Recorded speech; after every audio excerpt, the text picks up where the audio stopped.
छठी मैया जय जय छठी मैया जय छठी मैया जय जय छठी मैया।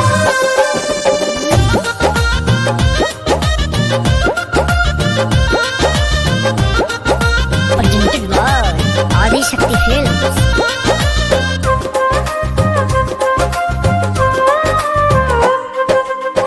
अर्घ हमार देव करी स्वीकार जी, बड़ी आस लेके छठ करिए बार जी।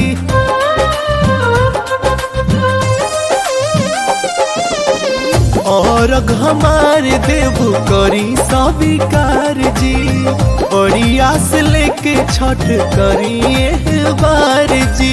बड़ी रोबे घर अंगनैया जी, बड़ी रोबे घर अंगनैया जी। हमनी पकहिया हो खबे आदित मल, बोली रउआ सहैया जी। हमनी पकहिया हो खबे आदित मल, बोली रउआ सहैया जी।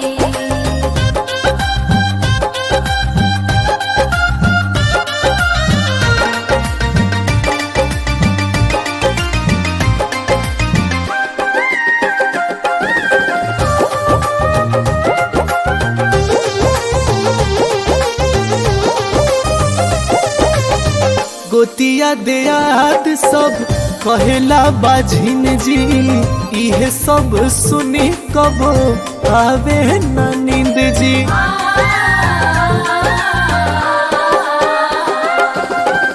गोतिया देयाद सब कहेला बाझिन जी, इहे सब सुनी कबो आवे ना नींद जी।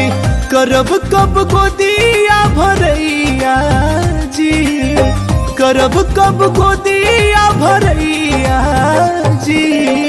हमनी पकहिया हो खबे आदित मल, बोली रउआ सहैया जी। हमनी पकहिया हो खबे आदित मल, बोली रउआ सहैया जी।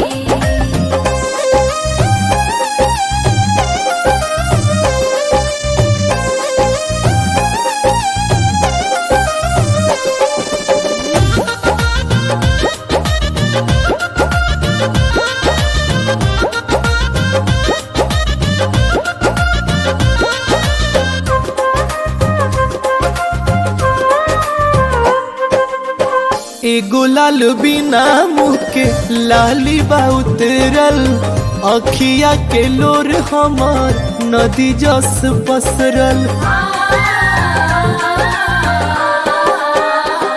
हाँ, एगो लाल बिना मुँह के लाली बा उतरल, अखिया के लोर हमर नदी जस पसरल।